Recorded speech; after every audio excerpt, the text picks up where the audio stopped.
Hi hello வணக்கம் நண்பர்களே, இது உங்கள் டப்ஸ் தமிழ். இன்னைக்கு நம்ம பார்க்க போற படம் 2019 ரிலீஸ் ஆன இன்னசென்ட் விட்னஸ் என்ற ஒரு கொரியன் கிரைம் டிராமா மூவியை தான் பார்க்க போறோம். இந்த படம் பார்த்ததுல இருந்து எனக்கு ஒரே வருத்தங்க.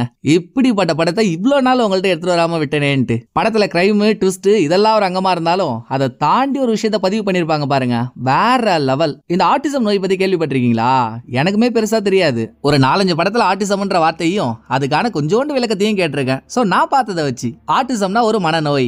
ஆட்டிசம் இருக்கவங்க நார்மல் மனுஷங்கள்ல இருந்து வேறுபட்டு கொஞ்சம் வித்தியாசமா, எப்படி சொல்றது, ஒரு மனநோயாளியா இருப்பாங்க அப்படின்னு தான் நினைச்சிட்டு இருந்தேன். ஆனா இந்த படம் என்னோட அந்த எண்ணத்தை கம்ப்ளீட்டா சேஞ்ச் பண்ணிடுச்சு. ஒரு கொலை நடக்குதுங்க. அந்த கொலையை பார்த்த சாட்சி இவதான்னு ஆட்டிசம் இருக்க ஒரு ஸ்கூல் பொண்ணு சாட்சியா கோர்ட்டுக்கு கூட்டிட்டு வராங்க. கோர்ட்ல இருக்க அத்தனை பேரோட செவிலையும் பிரிக்கிற மாதிரி ஆட்டிசம் இருக்க நான் நார்மலான பொண்ணு தான்டா, ஆனா நார்மல்னு நினைச்சிட்டு இருக்கீங்களே நீங்க தான்டா அப்நார்மல்னு அந்த பொண்ணு புரிய வைக்கிறா. அது எப்படின்னா வாங்களேன், அந்த சுவாரஸ்யமான ஸ்டோரியை படமா பாத்துருவோம். படத்தை ஓபன் பண்ணா ஹீரோவை காட்டுறாங்க. ஹீரோ ஒரு லாயர், பெரிய கம்பெனில சின்னதா ஒரு போஸ்டிங்ல இருக்காரு. அதுல வர வருமானம் வாழ்க்கைக்கு பத்தல. இருந்தாலும் அப்படி இப்படின்னு ஓட்டி உருட்டிட்டு இருக்க இன்னொரு பக்கம் ஆட்டிசம்னால பாதிக்கப்பட்டு அதுக்குன்னு தனியா ஸ்கூல் எதுவும் போகாம மத்த பசங்க படிக்கிற அதே ஸ்கூல்ல படிச்சிட்டு இருக்க ஒரு ஸ்கூல் பொண்ணை காட்டுறாங்க. நாடே நடுவுல ஓடிட்டு இருக்கப்போ நம்ம மட்டும் ஓரமா ஓடனா யாராவது நம்மள பார்க்க தானே செய்வாங்க.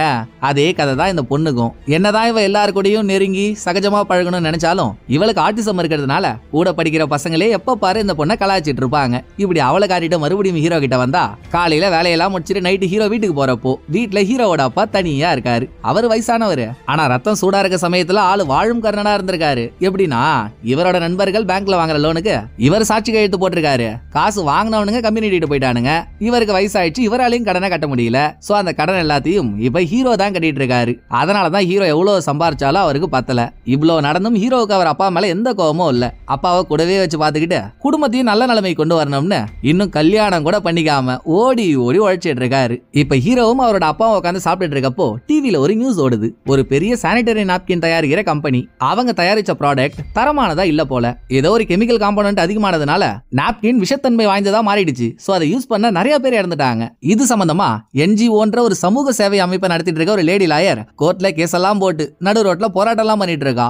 அந்த லேடி லாயரும் ஹீரோவும் காலேஜ் ஃப்ரெண்ட்ஸ். ரெண்டு பேருக்குமே ஒருத்தவங்களை இன்னொருத்தவங்க நல்லா தெரியும். நம்ம அந்த லேடி லாயரோட பேரை ஹீரோயின் வச்சுப்போம். ஹீரோ டிவில ஓடிட்டு இருக்க அந்த நியூஸை பார்த்துட்டு இருக்க இதெல்லாம் காரிட்டு அந்த பக்கம் ஸ்கூல் பண்ணிட்டு போனா நைட்டு வீட்டுல இருந்தவ செல்போன்ல வீடியோ பார்த்துட்டு இருக்கா.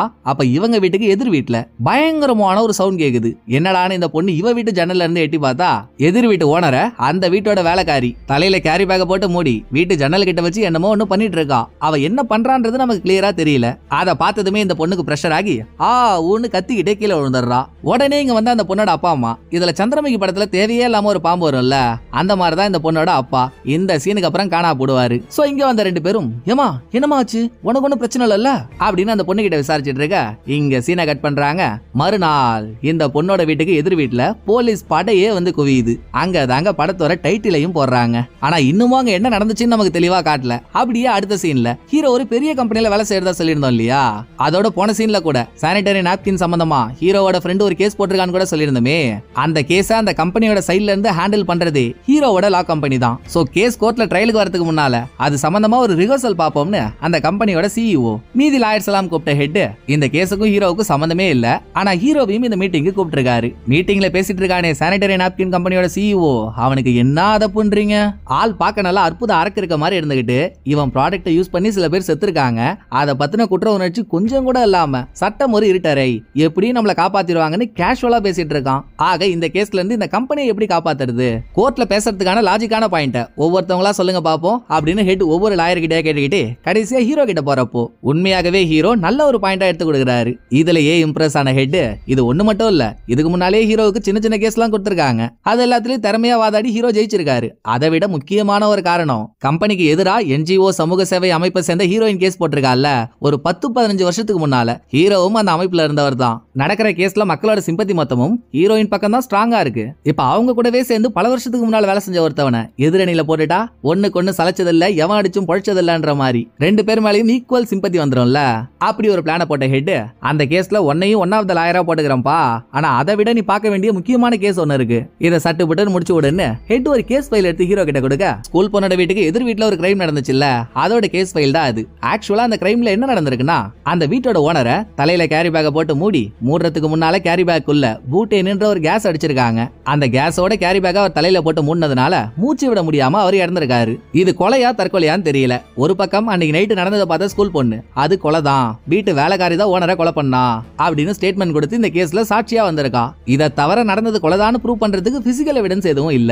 ரெண்டாவது குற்றம் சுமத்தப்பட்ட வேலைக்காரி கிட்ட விசாரிச்சா அவளுமே இது கொலை இல்ல, ஓனரே விருப்பப்பட்டு தான் தற்கொலை பண்ணிக்கிட்டாருன்னு ஸ்டேட்மெண்ட் கொடுத்திருக்கா. இருந்தாலும் கேஸ் முடிகிற வரைக்கும் குற்றம் சுமத்தப்பட்டால் ஜெயில தானே இருந்தாகணும். வேலைக்காரியை ஜெயில போட்டிருக்காங்க.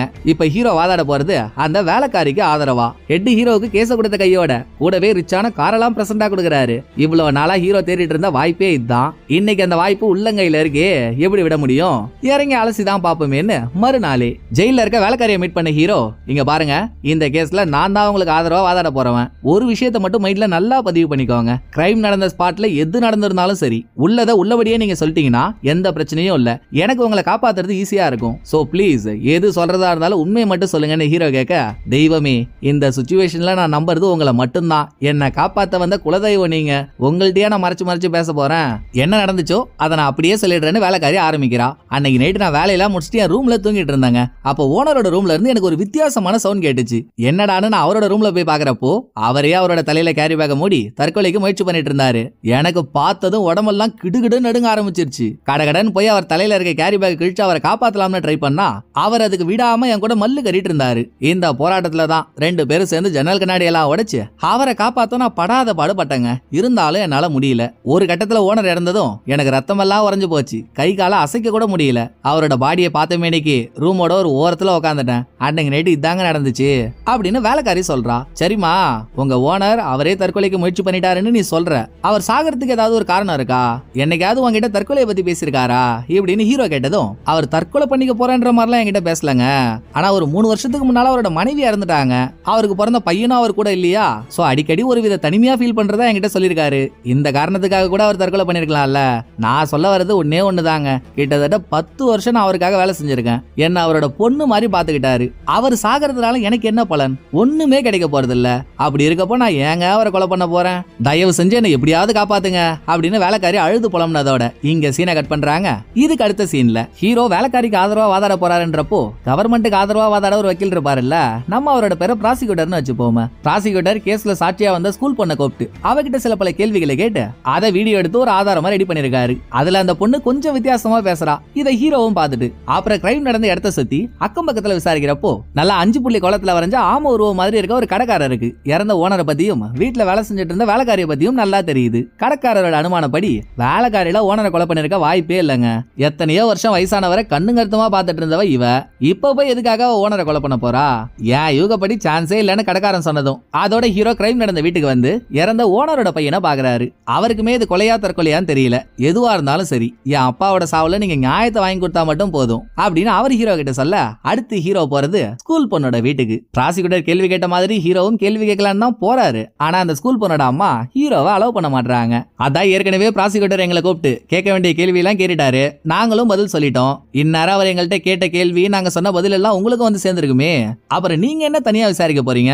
அதெல்லாம் முடியாது, கிளம்புங்கன்னு அவங்க ஹீரோவை அனுப்பிடுறாங்க. வீட்டு வாசல்ல இருந்து கிளம்புற ஹீரோவை வீட்டுக்கு உள்ள இருந்த மேனிக்கு ஸ்கூல் பொண்ணும் பாக்குறா. இருந்தும் ஹீரோவால அவகிட்ட பேச முடியல. அப்படியே கிளம்பிடுறாரு. இதுக்கப்புறம் ஒரு மனோதத்துவ டாக்டரை பிடிச்சு ப்ராசிக்யூட்டர் ஸ்கூல் பொண்ணு கிட்ட கேள்வி கேட்டு அதை வீடியோவா எடுத்தாரு இல்ல, அதை போட்டு காட்டின ஹீரோ, இந்த வீடியோல வர பொண்ணை பத்தி நீங்க என்ன நினைக்கிறீங்க? இவ இந்த நிலைமையோட கோர்ட்ல வந்து சாட்சி சொன்னான்னு வைங்களேன், அந்த சாட்சியை கோர்ட் ஏத்துக்குமா அப்படின்லாம் சில கேள்வியை கேட்கவே, ஏங்க ஏத்துக்காது? தாராளமா ஏத்துக்கும். அந்த பொண்ணுக்கு ஆட்டிசம் இருக்கு, அவ்வளவுதான். அதுக்குன்னு அவ எதுக்குமே தகுதி இல்லாதவன் அர்த்தம் இல்ல. சொல்ல போனா ஆட்டிசம் இருக்கவங்க நம்மளை விட புத்திசாலிங்க. நம்ம ஒரு விஷயத்த ஒரு கோணத்துல பார்த்தா அவங்க ஒரே விஷயத்த பல கோணத்துல பாப்பாங்க. சோ அவங்களுக்குன்னு தனியா ஒரு வேர்ல்டே இருக்கு. நீங்க அவங்க கூட பேச நினைச்சீங்கன்னா அவங்க இருக்க வேர்ல்டுக்கே போய் நீங்க அவங்கள்ட்ட பேசினாதான் அவங்க உங்களுக்கு ரெஸ்பாண்ட் பண்ணுவாங்க. அப்புறம் இந்த வீடியோ பாருங்களேன். ஸ்கூல் பொண்ணுகிட்ட பேசிட்டு இருக்காருல்ல ப்ராசிக்யூட்டர், இவருக்கு ஆட்டிசம் இருக்க ஆளுங்களை எப்படி ஹேண்டில் பண்ணணும்னு தெரிஞ்சிருக்கு. ஸ்கூல் பொண்ணுகிட்ட எவ்வளவு அழகா பேசுறாரு பாருங்க. நீங்களும் அவரை மாதிரி எப்படி பேசணும்ன்றது கத்துக்கிட்டு பேசுனீங்கன்னா ஸ்கூல் பொண்ணு உங்ககிட்டயும் பேசுவா அப்படின்னு டாக்டர் சொல்றாங்க. அடுத்த சீன்லாம் பாத்தீங்கன்னா கொஞ்சம் லேகா போகும். நம்ம அதை அப்படியே தட்டி விட்டுருவோம். ஷார்ட்டா சொல்லணும்னா ஹீரோயின் ஒருத்திய பாத்திருந்தோம்ல, நைட்டு ஹீரோயினை மீட் பண்ணி அவளோட வீட்டுக்கே போய் ஹீரோயினுக்கு டைவர்ஸ் ஆயிடுச்சு. ஆனா 10 வயசுல ஒரு பொண்ணு இருக்கா. 3 பேரும் சாப்பிட்டு ஜாலியா சிரிச்சு பேசிட்டு கிளம்புறதுக்கு முன்னால, ஏமா இந்த நாப்கின் கேஸ தலையில கட்டிக்கிட்டு போராடிட்டு இருக்க? அவனுங்க எல்லாம் பெரிய இடம், அவனுங்கள்ட்ட சண்டை போட்டா நம்ம மண்டை தான் உடையும். பேசாம செத்தவங்களுக்கு நான் நஷ்டஈடு வாங்கி தரேன், அதை வாங்கிட்டு கேஸ வித்ட்ரால் பண்ணிட அப்படின்னு ஹீரோயினோட நல்லதுக்காக தான் ஹீரோ சொல்றாரு. பட் ஹீரோயினும் இது வரைக்கும் கேஸ்ல இல்லாத ஹீரோ இப்ப ஒன் ஆஃப் த லாயரா மாறிட்டாருல்ல. சோ நீ அவங்க பக்கம் சேர்ந்து என்ன விலைக்கு வாங்க பாக்குறியா? ஒன்னா போய் நான் நண்பன் நினைச்சேன் பாரு, இனிமேல் என் மூஞ்சிலே முழிக்காத, மரியாதையா ஓடி போயிடுன்னு ஹீரோவை துரத்திடுறா. சரின்னு இதை இப்படியே விட்டுட்டு வீட்டுக்கு போன ஹீரோ ப்ராசிக்யூட்டர் மாதிரி நம்மளும் ஸ்கூல் பண்ணிக்கிட்ட சகஜமா பேசணும்னு ஆட்டிசம் சம்பந்தப்பட்ட தகவலை இன்டர்நெட்ல பாக்குறாரு. ஒரு வீடியோவும் கிடைக்குது. அந்த வீடியோல ஆட்டிசம் இருக்க ஆளுங்களோட பார்வை எப்படி இருக்குன்றதெல்லாம் காட்டியிருக்காங்க. நம்ம பாக்குறத விட அந்த பார்வை வித்தியாசமா தான் இருக்கு. ஆனா அவ்வளவு துல்லியமா இருக்கு. ஒரு இடத்துல 1000 பேர் இருந்தாலும் அந்த 1000 பேரோட முகங்களையும் தனித்தனியா ஞாபகம் வச்சுக்கிறதுலயும் சரி, எல்லாரும் கும்பலா பேசினாலும் ஒவ்வொருத்தவங்க தனித்தனியா என்ன பேசுறாங்கன்னு நோட் பண்றதுலயும் சரி, அதோட சுத்தி இருக்க அட்மாஸ்பியர்ல மைனூட்டா ஒரு சவுண்ட் கேட்டாலும் ஆட்டிசம் இருக்க ஆளுங்களுக்கு தெல்ல தெளிவா கேக்குது. சிம்பிளா சொல்லணும்னா அவங்க ஒரு வாழும் கடவுள். இதெல்லாம் பார்த்துட்டு ஆட்டிசம் இருக்க ஆளுங்களை இப்படிதான் ஹேண்டில் பண்ணணும் அப்படின்னு ஹீரோவுக்கு ஒரு ஐடியா வந்து போச்சு. சோ அடுத்த நாளே ஸ்கூல் பொண்ணுகிட்ட பேசுறதுக்கு ஹீரோ ஸ்கூலுக்கு வெளியே வெயிட் பண்ணிட்டு இருக்காரு. எப்ப ஸ்கூல் முடிஞ்சாலும் அந்த பொண்ணு அவ ஃப்ரெண்டோட தான் வீட்டுக்கு போவா. அன்னைக்கு 2 பேருமா சேர்ந்து தான் வீட்டுக்கு வந்துட்டு இருக்காங்க. ஹீரோ போய் பேச்ச போட்டதும் ஸ்கூல் பொண்ணோட ஃப்ரெண்டு நல்லா பேசுறா. ஆனா ஸ்கூல் பொண்ணோட கான்சென்ட்ரேஷன் மொத்தமும் வேற எங்கேயோ இருக்கு. இதுலயும் ஹீரோவை மரல வைக்கிற மாதிரி ஸ்கூல் பொண்ணு ஒண்ணு பண்ணா பாருங்க. பேசிட்டு இருக்க ஹீரோவை மேக்ஸிமம் ஒரு தடவை தாங்க அவ திரும்பியே பாத்திருப்பா. அந்த ஒத்த பார்வையிலேயே ஹீரோ கழுத்துல கட்டியிருக்க டைல டாட் டாட்டா போட்டு ஒரு டிசைன் இருக்கு. அந்த டிசைன்ல மொத்தம் 276 டாட் இருக்குன்னு அக்யூரேட்டா சொல்றா. அது உண்மையான்னு கூட ஹீரோவுக்கு தெரியாது. என்னமா நீ பாக்குறதுக்கு முன்னாலே இதெல்லாம் சொல்ற அப்படின்னு ஹீரோ ஷாக்கோட அடுத்த கட்டத்துக்கு போலாம்னு பார்த்தா போற வழியில ஒரு நாய் கொலைக்குது. அதை பார்த்து இந்த பொண்ணு பயப்படுறா. இப்படியே அந்த பொண்ணு கூட டிராவல் பண்ண நிறைய இன்ட்ரெஸ்டிங்கான விஷயத்தை ஹீரோ பாக்குறாரு. என்ன இருந்து என்ன புண்ணியம், முதல் மீட்டிங்ல அவ ஹீரோ கிட்ட பேசல, குடுகுடுன்னு ஓடிடுறா. அப்ப அந்த பொண்ணோட ஃப்ரெண்ட் ஹீரோ கிட்ட சொல்றா, ஏங்க நீங்க என்கிட்ட பேசுற மாதிரி அவகிட்ட பேசணும்னு நினைச்சா நடக்காது. அவளுக்குன்னு தனியா ஒரு வேர்ல்ட் இருக்கு. அந்த வேர்ல்டுக்குள்ள வாங்க. அவளுக்கு இந்த மேக்ஸ் பசில் சால்வ் பண்றதுலாம் ரொம்ப பிடிக்கும். சோ நீங்க நெக்ஸ்ட் டைம் அவளை பாக்குறப்போ அது சம்பந்தப்பட்ட டாபிக் அவள்கிட்ட பேசுனீங்கன்னு வைங்களேன், கண்டிப்பா அந்த பொண்ணு உங்கள்கிட்ட பேசுவா அப்படின்னு ஃப்ரெண்ட் ஒரு ஐடியாவை கொடுக்குறா. இதுக்கப்புறம் ஓனரோட கேஸ் கோர்ட்ல ட்ரையலுக்கு வருது. எடுத்ததுமே ஓனரோட மெடிக்கல் ரிப்போர்ட்டை வச்சு ஹீரோ பயங்கரமான பாயிண்ட் ஒண்ண பிடிச்சிடுறாரு. ஓனர் சாகிறதுக்கு முன்னாலேயே அவரோட உடம்புல நிறைய பிரச்சனை இருந்திருக்குங்க. ஆங்ஸைட்டி, தூக்கமின்மைன்னு பல பிரச்சனையை அனுபவிச்சுட்டு இருந்தவர். இதுக்காக டாக்டர் பிரிஸ்கிரைப் பண்ணி தூக்க மாத்திரைலாம் கூட தினசரி சாப்பிட்டுட்டு வந்திருக்காரு. அப்படிப்பட்டவர் திடீர்னு மனசு தடுமாறி தற்கொலை பண்ணிக்கிறதுல எந்தவித ஆச்சரியமும் இல்லைன்னு ஹீரோ சொன்னதும் பக்கத்துல இருந்த ப்ராசிக்யூட்டர், இதெல்லாம் செல்லாது, எங்க இருந்த ஒரு மெடிக்கல் ரிப்போர்ட்டை தூக்கிட்டு வந்து இதுக்காக அவர் தற்கொலை பண்ணிட்டாருன்னு சொன்னா யார் ஏத்துப்பாங்க? இப்ப நடந்திருக்கிறது கொலைதான்னு ப்ரூவ் பண்ண நான் ஒரு எவிடன்ஸ் எடுத்துட்டு வரேன். அவங்க சொன்னதை கேட்டதுக்கு அப்புறம் நீங்க பேசுங்க பாப்போம் அப்படின்னு இந்த கேஸ்ல யார் ஃபாரன்சிக் ஆபீசரா இருந்தாரோ ப்ராசிக்யூட்டர் அவரை கூப்பிட்டு சாட்சி கொண்டுல உட்கார வைக்கிறாரு. இவர் மூலமா ப்ராசிக்யூட்டர் கோர்ட்டுக்கு தெரியப்படுத்துறது ஓனரோட கழுத்துல கேரி பேக் போடப்பட்டிருந்துச்சு இல்லையா? வெறும் கேரி பேக் மட்டும் இல்ல, அந்த கேரி பேக் கழன்ற கூடாதுன்றதுக்காக கேரி பேக்கையும் கழுத்தையும் சேர்த்து வச்சு கழுத்தை சுத்தி டேப் போட்டு ஒட்டப்பட்டிருக்கு. இத ஓனரே தன்னந்தனியா பண்ணிருப்பாரான்றது டவுட். ரெண்டாவது, தலையில கேரி பேக் மூண்டதுனால மூச்சு திணறிட்டு இருந்த ஓனரை காப்பாத்த ட்ரை பண்ணதா வேலைக்காரி சொன்னாலே. ஓனருக்கோ வயசு அதிகம், உடம்புல தெம்பு இல்ல. ஆனா வேலைக்காரி ஓனரை விட வயசு கம்மியானவ. பாக்கிறதுக்கும் நல்லா மாற்றி அமைக்கப்பட்ட மார்க் என்ட்ரி மாதிரி வலுவாதான் இருக்கா. சோ இவன் நினைச்சிருந்தான்னா கேரி பேக் கிழிச்சு ஓனரை காப்பாத்திருக்கலாம். ஆனா நான் கேரி பேக் கிழிக்க ட்ரை பண்றப்போ ஓனர் என்கிட்ட சண்டை போட்டாரு, அதனால என்னால கேரி பேக் கிழிக்க முடியலன்னு இவ சொல்றா பாருங்க. இதுக்கெல்லாம் சாத்தியமே இல்ல. வயசானவரை சமாளிக்க முடியலன்னு இவ சொல்றதெல்லாம் அநியாயத்தின் உச்சம். சோ இதை வச்சு பார்த்தா இது கொலையாதான் இருக்கணும்னு ஃபாரன்சிக் ஆபீசர் சொல்லி முடிச்சதும் அதோட ப்ராசிக்யூட்டரோட விசாரணை முடியுது. அடுத்து சீட்ல இருந்து எழுந்திருச்ச ஹீரோ, சூப்பர் ஜி, சொல்ல வேண்டியதெல்லாம் அழகா சொன்னீங்க. இப்ப எனக்கு ஒரு கேள்வி இருக்கு, அதை கிளாரிஃபை பண்றீங்களா அப்படின்னு ஹீரோ ஏதோ ஒரு புக்ல வந்த விஷயத்தை கோர்ட்ல ஸ்கிரீன்ல போட்டு காட்டுறாரு. அந்த புக்கை எழுதுனது ஒரு பெரிய மகான். அதுல அவர் எழுதியிருக்க மேட்டர் என்னன்னா, வயசு கம்மியானவங்களா இருக்கட்டும் அதிகமானவங்களா இருக்கட்டும் யாரா இருந்தாலும் சரி, அவங்க சாக போறாங்கன்ற ஒரு சிச்சுவேஷன் வரப்போ அவங்களுக்கே தெரியாம அவங்க உடம்புல இருந்து ஒரு வெறித்தனமான ஃபோர்ஸ் வெளியே வருமா. இது அவர் ஆதாரத்தோட அந்த புக்ல எழுதியிருக்காரு. இதை வச்சு பார்த்தா ஓனர் வயசானவரு, அவர் சாகும் போதும் அவருக்குள்ள இருந்து ஒரு வெறித்தனமான ஃபோர்ஸ் வெளியே வந்திருக்கும்ல. இதனால அவருக்கும் வேலைக்காரிக்கு சண்டை நடந்திருக்கிறது சகஜம் தானே அப்படின்னு ஹீரோ கேட்டா ஃபாரன்சிக் ஆபீசரால பதிலே சொல்ல முடியாம உட்கார்ந்திருக்காரு. ஏன் தெரியுங்களா? அங்கதான் வச்சிருக்காரு ஹீரோ செக்கையே. ஒரு மகான் எழுதின புக்ல இந்த விஷயம் இருக்குன்னு ஹீரோ கோர்ட் ஸ்கிரீன்ல போட்டு காட்டினாரே. அந்த புக் எழுதின மகான் வேற யாரும் இல்ல, நல்லா பார்சல்ல வந்த பஞ்சவர்ண கிளி மாதிரியே இருக்கானே ஃபாரன்சிக் ஆபீசர், அவன் எழுதின புக்கு தான் அது. இப்ப ஃபாரன்சிக் ஆபீசர் சொல்றது உண்மையா இருந்தா அவன் புக்ல எழுதிருக்கிறது தப்பாயிடும். ஒருவேளை புக்ல எழுதிருக்கிறது உண்மையா இருந்தா இப்ப இவன் சொல்ற ஸ்டேட்மெண்ட் தப்பாயிடும். இதுல எது உண்மை எது போய் அப்படின்னு கேள்வி மேல கேள்வியா கேட்டு ஹீரோ ஃபாரன்சிக் ஆபீசரோட எவிடன்ஸ ஒண்ணுமே இல்லாம பண்ணிடுறாரு. இது எல்லாத்துக்கும் மேல ஓனரோட தலையில மூடி இருந்த கேரி பேக்ல பூட்டேன் கேஸ் இருந்ததா நான் ஆரம்பத்திலே சொல்லியிருந்தேன் இல்லீங்களா? ஓனர் சாகிறதுக்கு 2 நாளைக்கு முன்னால அவரே பக்கத்துல இருக்க ஒரு கடைக்கு போய் அந்த கேஸ பர்ச்சேஸ் பண்ணிருக்காரு. அதுக்கான வீடியோ எவிடன்ஸும் ஹீரோ கிட்ட இருக்கு. சோ இதெல்லாம் வச்சு நடந்தது தற்கொலை தான், என் கிளைண்ட் வேலைக்காரி இதுல எதுவும் பண்ணல அப்படின்னு ஹீரோ அவரோட வாதத்தை முடிச்சதும் ஜட்ஜி கேஸ தள்ளி வச்சிடுறாரு. கேஸ் அடுத்த ஹியரிங் வரதுக்குள்ள ஸ்கூல் பொண்ணு கிட்ட பேசி பழக்கமாகி கிரைம் நடந்தப்போ அவ கண்ணால என்ன பார்த்தாலோ அத அவ வாயாலே கேட்டாகணும்ல.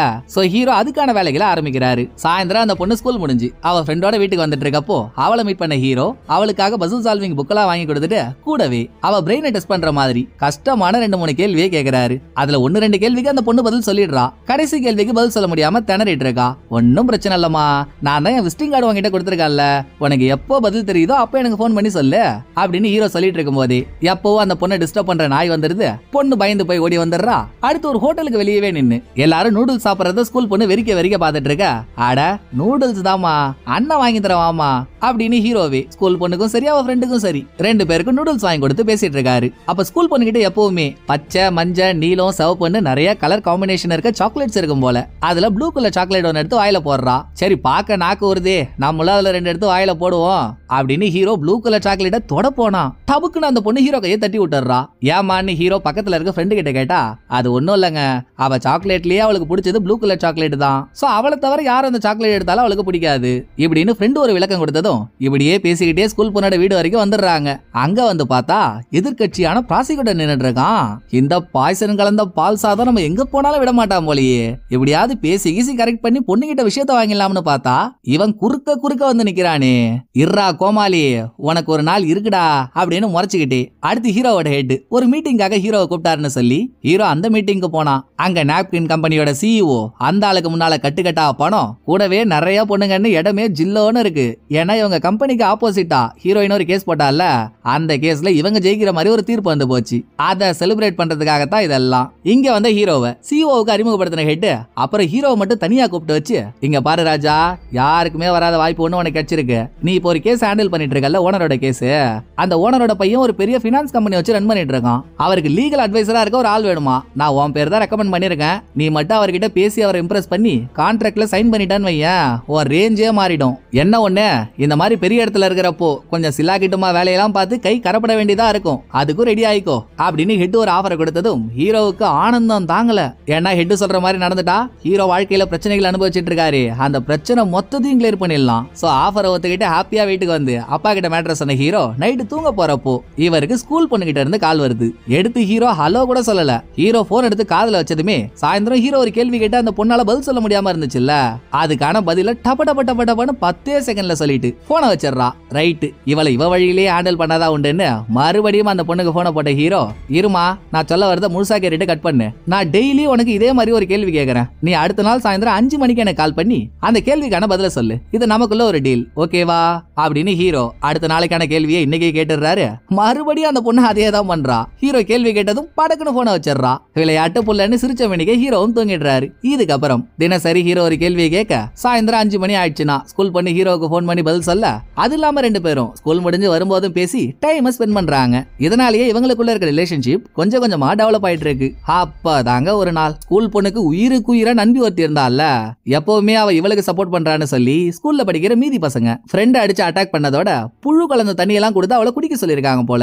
இதுல அந்த பொண்ணு காண்டா ஆயிடுறா. வாங்க கூட பழகினதுனால தாண்டி எனக்கு இந்த தொல்லை, வாங்க கூட பழகின பாவத்துக்கு நான் இந்த தண்ணியை குடிக்கணும், நீ குடிக்க மாட்டியா, இப்ப நீ இந்த தண்ணியை குடிச்சே ஆகணும் குடின்னு சொல்லி அவ ஸ்கூல் பொண்ணு டார்ச்சர் பண்ணிட்டு இருக்கப்போ ஹீரோ இங்க வந்துடுறாரு. அடி குழந்தை கொலையாளி, இருக்கிறதுலே நீ ஒருத்தி மட்டும்தான் இவளோட நிலைமையெல்லாம் புரிஞ்சுக்கிட்டு இவளுக்கு ஃப்ரெண்டா இருக்கன்னு நினைச்சா கடைசியில நீயும் இப்படி பண்ற, மரியாதையா ஓடி போயிடுன்னு ஹீரோ ஃப்ரெண்டை துரத்தி விட்டுறாரு. ஆனா ஸ்கூல் பொண்ணோட மனசை பாருங்க, எங்க அம்மா ஃப்ரெண்டு கூட தான் எப்பவுமே வீட்டுக்கு போக சொல்லிருக்காங்க, நான் அவ கூட தான் வீட்டுக்கு போவேன் அப்படின்னு அடம் பிடிக்கிறா. ஏமா ஃப்ரெண்டுன்றவங்க நம்மளோட இக்கட்டான சூழ்நிலையில நம்மள புரிஞ்சுக்கிட்டு நம்ம கூடவே இருந்து நமக்கு சப்போர்ட் பண்ணணும், அவங்க பேர் தான் ஃப்ரெண்டு. இப்படி தேவைக்காக நம்மள யூஸ் பண்ணிக்கிட்டு தேவையில்லானதும் அவமானப்படுத்துறாங்க இல்லையா, அவங்க பக்கத்துல எல்லாம் நம்ம நெருங்க கூட கூடாது, நான் சொன்னா கேளு அப்படின்னு ஹீரோ சொல்ல சொல்ல ஸ்கூல் பண்ணி என்னோட ஃப்ரெண்டு போயிட்டான்ற துக்கத்திலேயே டிப்ரஸ் ஆகி மயக்கம் போட்டுறா. உடனே ஹீரோ இவள தோல்ல தூக்கி போட்டுக்கிட்டு ஹாஸ்பிட்டலுக்கு குடுன்னு ஓடுறாரு. கூடவே அந்த பொண்ணோட அம்மாவுக்கும் இன்ஃபர்மேஷன் போயிடுது. இங்க சீனை கட் பண்ணா ஹாஸ்பிட்டல்ல வந்த ஸ்கூல் பொண்ணோட அம்மா கிட்ட, ஏங்க மீதி பசங்க படிக்கிற ஸ்கூல்லயே உங்க பொண்ணையும் சேர்த்து விட்டு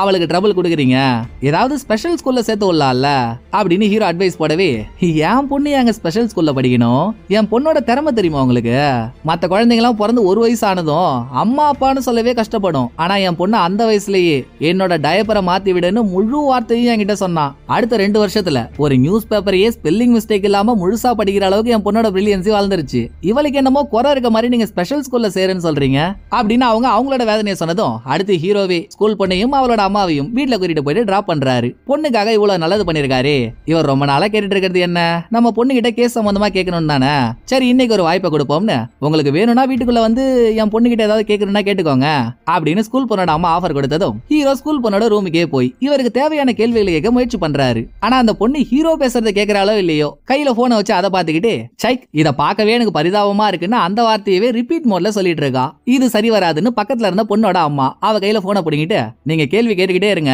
எனக்கு அதுக்குள்ள கிச்சன்ல ஒரு வேலை இருக்கு, நான் முடிச்சிட்டு வந்துடுறேன்னு போயிடுறாங்க. ஹீரோவும் கிரைம் சம்பந்தமான சில கேள்விகளை கேட்கிறாரு. பதிலுக்கு ஸ்கூல் பொண்ணும் ஆமா நான் என் வீட்டு ஜன்னல்ல இருந்து தான் எதிர் வீட்டு ஜன்னல பார்த்தேன், வேலைக்காரி தான் ஓனரை கொலை பண்ணான்னு இவ அவ்வளவு ஸ்ட்ராங்கா சொல்றா. ஹீரோ அதெல்லாம் கேட்டுட்டு இருக்கும் போதே அந்த ரூம்ல இருக்க இந்த பொண்ணு வரைஞ்ச டிராயிங்க பாக்குறாரு. அதுல நான் வளர்ந்ததும் லாயர் ஆக போறேன்ற மாதிரி வரைஞ்சிருக்கா. அதை பார்த்த ஹீரோ அப்படியாமா உனக்கு லாயர் ஆகணும்னு ஆசை, ஏன் இந்த மாதிரி ஆசைப்படுறேன்னு கேட்டா ஆமாங்க லாயர் தானே தப்பு பண்றவங்க எல்லாம் புடிச்சு ஜெயில போடுறவங்க, சோ அவங்க எல்லாருக்கும் நல்லது பண்றவங்க தானே, நானும் வளர்ந்து எல்லாருக்கும் நல்லது பண்ணணும்னு நினைக்கிறேன். ஆமா நீங்க ஒரு லாயர் தானே, நீங்க நல்லவரா கெட்டவரான்னு இந்த பொண்ணு கேட்டதும் ஹீரோவுக்கு முக அமைப்பே மாறிடுது. ஏன்னா நான் ஒரு நல்லவன்னு ஹீரோவால அடிச்சு சொல்ல முடியாது இல்ல, சில பல சீனுக்கு முன்னால தானே இல்லீகல் வேலை எல்லாம் நீ பண்ணியாகணும்னு ஹெட் கொடுத்த அவரை ஹீரோ ஒத்துக்கிட்டாரு. சோ எதுவும் சொல்ல முடியாம ஹீரோ வீட்டுக்கு கிளம்ப அடுத்த நாள் ஓனரோட கேஸ் கோர்ட்ல ட்ரையலுக்கு வருது.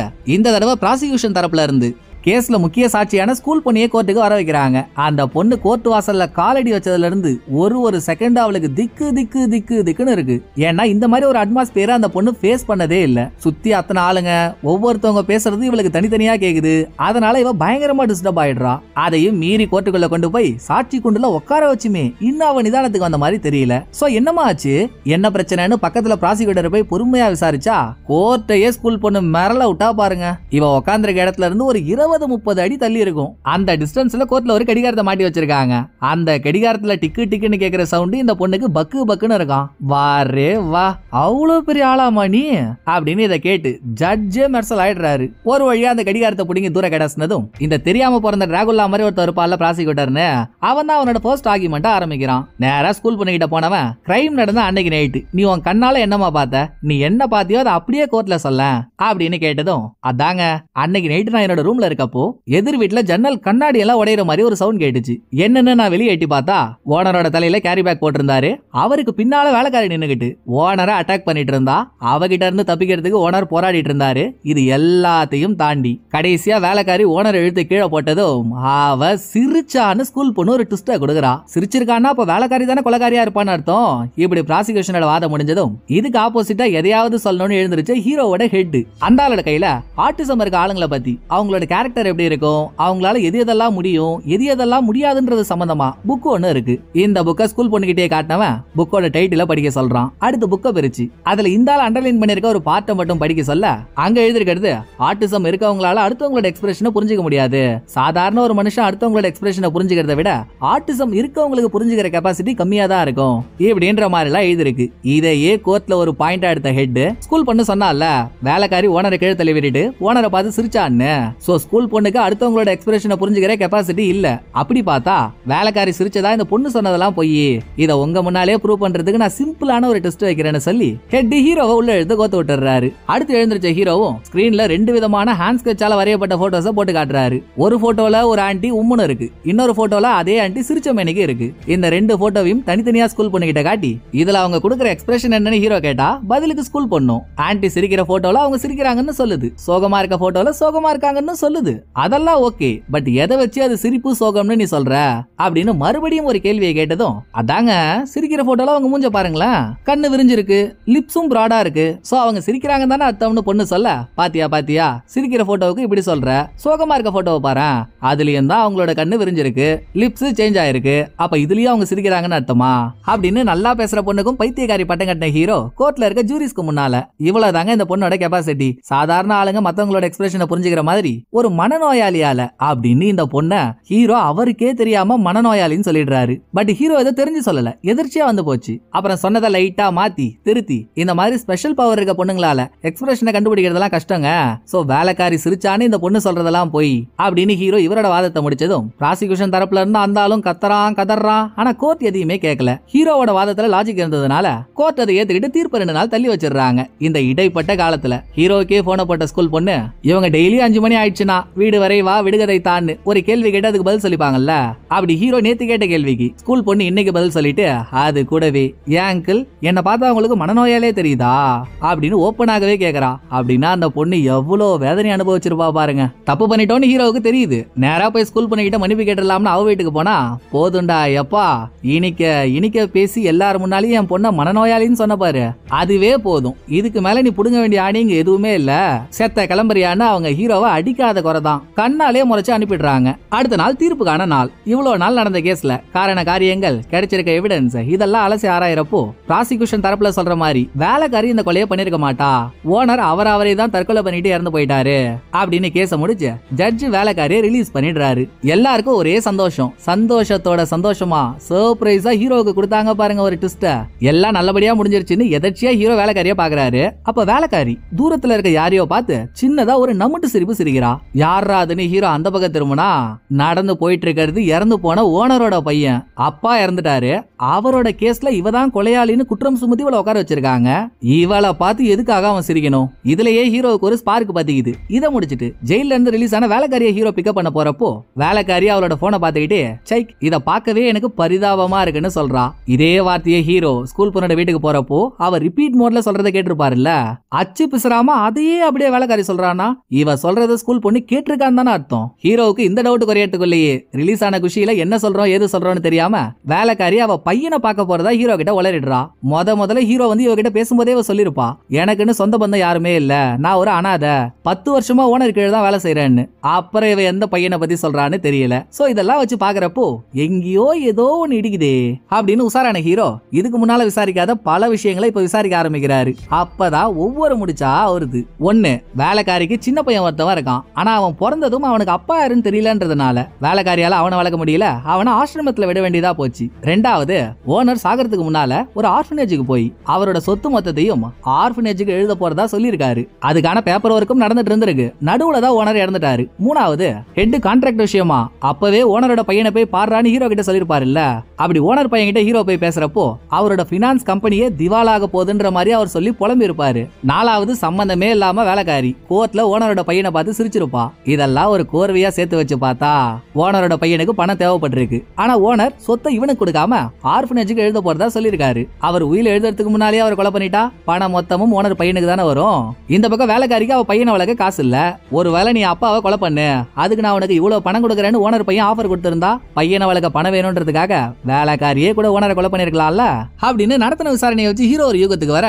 இன்னொரு பக்கம் ஸ்கூல் பொண்ணு ஸ்கூல்ல முடிச்சுட்டு வெளியே வரப்போ நல்லா ஃபாரின் பால் மாடு மாதிரி இருப்பால வேலைக்காரி, ஒரு தப்பு பண்ணிட்டு தப்பிச்சிட்டோன்ற அகங்காரம் இவ தலைக்கேறிச்சு போல. சோ இங்க வந்தவ எவ்வளவு தைரியம் இருந்தா எனக்கு எதிராகவே சாட்சி சொல்லுவ, இன்னொரு தடவை பெரியவங்க விஷயத்துல மூக்க நுழைச்ச உன்னை கொன்னு கொழுக்கட்டி ஆயிடுவேன்னு மிரட்டிட்டு போறா. இதுல ஸ்கூல் பொண்ணு டிப்ரெஸ் ஆகி ஹாஸ்பிட்டல்ல சேர்ந்துடுறா. ஹீரோவுக்கு விஷயம் தெரிஞ்சதும் அவருக்கும் மனசு உடைஞ்சிருது. அட பாவத்தை, ஸ்கூல் பொண்ணோட இந்த நிலைமைக்கு நம்மளும் ஒரு விதத்துல காரணம் ஆயிட்டுமே, விடக்கூடாதரா, இதை விடவே கூடாது அப்படின்னு உடனே ப்ராசிக்யூட்டருக்கு போன போட்ட ஹீரோ, உங்ககிட்ட முக்கியமான ஒரு விஷயம் பேசணும், சீக்கிரம் ஆயன்னு சொல்ல மறுநாளே ஸ்கூல் பொண்ணோட வீட்டுக்கு போன ப்ராசிக்யூட்டர், ஏங்க நாங்க ஓனரோட கேஸ ரீஅப்பீல் பண்ண போறோங்க, உங்களோட பொண்ணை இந்த கேஸ்ல சாட்சியா அனுப்பி விட்டீங்கன்னா நல்லா இருக்கும் அப்படின்னு ஸ்கூல் பொண்ணோட அம்மா கிட்ட கேட்க, சார் நீங்க ஒருத்தவர் தான் என் பொண்ணோட நிலைமையை புரிஞ்சு வச்சிருக்கீங்கன்னு நினைச்சேன், நீங்களும் வந்து இந்த மாதிரி கேட்டா எப்படி சார், போன தடவையே பாத்தீங்கல்ல என் பொண்ணு என்னென்ன வேதனை அனுபவிச்சான்ட்டு, இன்னுமே அதுல இருந்து அவ வெளியே வரல சார், மறுபடியும் அவளுக்கு இன்னொரு சோதனையை நான் கொடுக்க விரும்பல, சோ நானும் சரி என் பொண்ணும் சரி எங்கேயும் வரமாட்டோம், நீங்க கிளம்பலாம்னு அவங்க ப்ராசிக்யூட்டரை அனுப்பிடுறாங்க.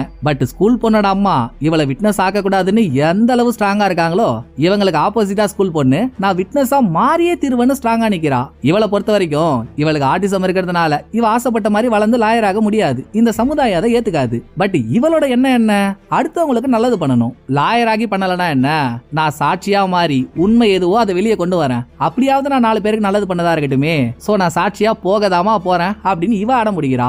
எல்லாம் ரெடி. அடுத்த நாள் மறுபடியும் இந்த கேஸ் கோர்ட்ல ட்ரையலுக்கு வரப்போகுது. முதல் நாள் நைட்டு ஹீரோ இவரோட ரூமுக்கு போறப்போ அங்க ஹீரோவோட அப்பா அவருக்காக ஒரு லெட்டர் எழுதிருக்காரு. பிரிச்சு படிச்சு பார்த்தா, ரொம்ப சாரிடா தம்பி, 2 நாளைக்கு முன்னால உன்னோட பிறந்த நாள் இல்ல, அப்பாவுக்கு வயசானதுனால அதை கூட மறந்துட்டேன், நீ பிறந்ததுல இருந்தே எதையோ ஒரு சாதிச்ச ஃபீலிங்டா, எனக்கு பிறந்த 16வது வயசுலயே நீ லாயர் ஆக போறேன்னு சொன்ன, எனக்கு எவ்வளவு சந்தோஷம் தெரியுமா, என் பையன் லாயர் ஆகி நிறைய பேருக்கு ஹெல்ப் பண்ண போறான்னு எனக்குள்ளேயே ஒரு கருவம், இதை நான் உனக்கு சொல்ல வேண்டியதில்லை, உனக்கே தெரியும், நீயே எல்லாருக்கும் நல்லதுதான் பண்ணுவ, அதை மீறியும் ஏதாவது ஒரு கட்டத்துல உனக்கே தெரியாம நீ தப்பு பண்ணிட்டா கூட ஃபீல் பண்ணாத, இங்க தப்பு பண்ணாத மனுஷங்கன்னு யாருமே இல்ல, நம்ம பண்ண தப்ப நம்மளே திருத்தி அமைக்கிறதுக்கான வாய்ப்பை ஆண்டவன் என்னைக்குமே நம்ம கொடுப்பாரு, அதை யூஸ் பண்ணிக்கோ, நல்லா இரு அப்படின்னு ஹீரோவோட அப்பா லெட்டர்ல எழுதி வச்சிருக்கிறதெல்லாம் படிச்ச ஹீரோ காலையில கோர்ட்டுக்கு கிளம்புறதுக்கு முன்னால அப்பாவை பார்த்து ஒரு சிரிப்பை போட்டுட்டு கோர்ட்டுக்கு போறாரு. சாட்சி சொல்ல வேண்டிய ஸ்கூல் பொண்ணும் கோர்ட்டுக்கு வரா. போன தடவை மாதிரிலாம் இல்லங்க. போன தடவை எப்படி கோர்ட் வாசல்ல காலடி எடுத்து வச்சதுல இருந்து நிதானமே இல்லாம இருந்தால, இந்த தடவை மனசு முழுக்க தைரியத்தை வர வச்சுக்கிட்ட பொண்ணு கெத்தா வந்து சாட்சி கொண்டு உட்கார. அப்ப நல்லா தடா சட்டத்துல பிடிச்ச கெடாமாடு மாதிரி ஒருத்தர் இருப்பான் பாருங்க, ஹீரோவோட ஹெட்னு.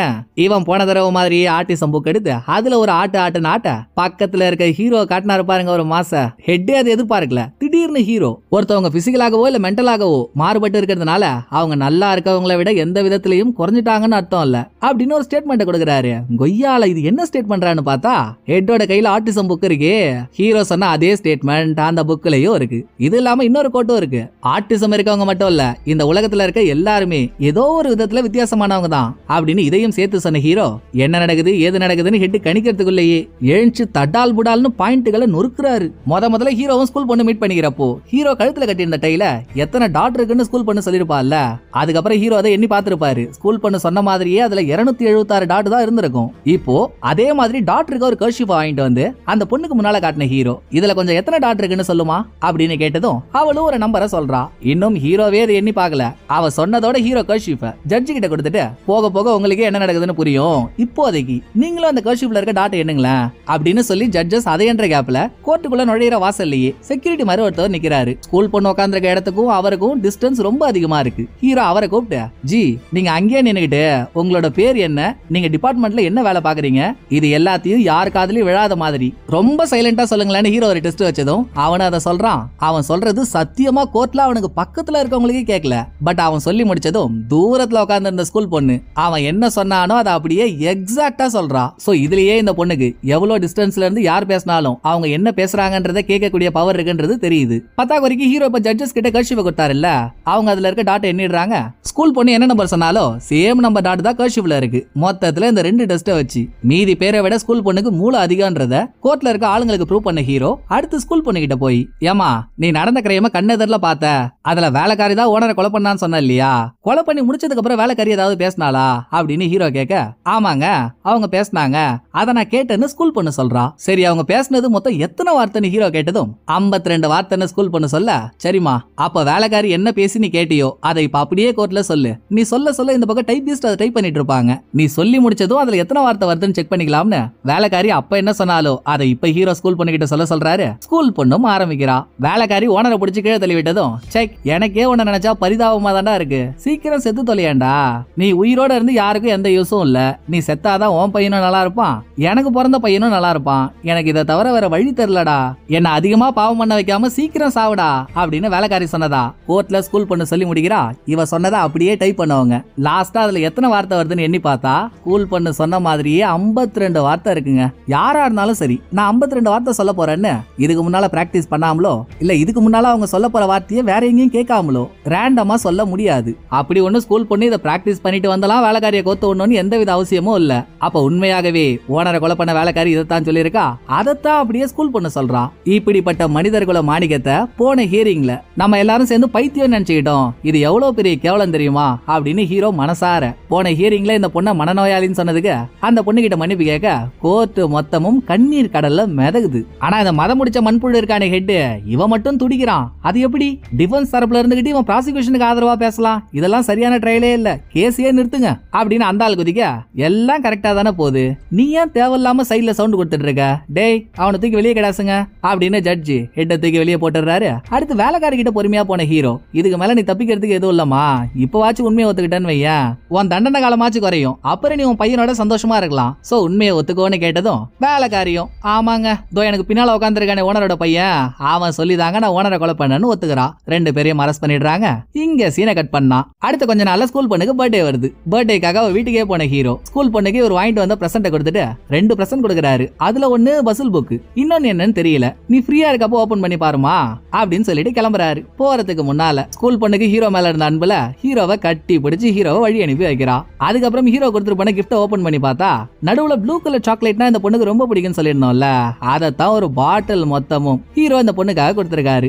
எப்படியோ நம்மள மனநோயாளின்னு சொன்னவன் வாயாலியே நம்மளையும் ஒரு மனுஷன் ஒத்துக்க வச்சுட்டோமே அப்படின்னு ஸ்கூல் பொண்ணுக்கு ஒரு குஜால். கடைசியா ஹீரோ இவர் தப்பான பாதையில போயிட்டதுனால பரவாயில்ல, இவருக்கும் ஹீரோயினுக்கும் செட் ஆகாம இருந்துச்சு இல்லையா? இப்பதான் ஹீரோ ஹெட்டை விட்டு வெளியே வந்துட்டாரு. சோ ஹீரோயினை போய் மீட் பண்ணி, என்னம்மா இப்ப நான் திருந்திட்டேன், இப்பவாச்சும் என் கூட வருவல்ல அப்படின்னு இவள்கிட்ட ஒரு பிட்ட போட்டு ஒட்டு போட அதோட படத்தோட கதை முடியுதுங்க. இந்த படம் உங்களுக்கு பிடிச்சிருக்குன்னு நம்புறேன். அடுத்த ஒரு நல்ல படத்துல வந்து நான் உங்களை மீட் பண்றேன். இந்த வீடியோ உங்களுக்கு பிடிச்சிருந்தா லைக் பண்ணிடுங்க. எப்படி பண்ணிருக்கேன்றத மறக்காம கமெண்ட்ல சொல்லிடுங்க. தேங்க்யூ. டடா பாய்.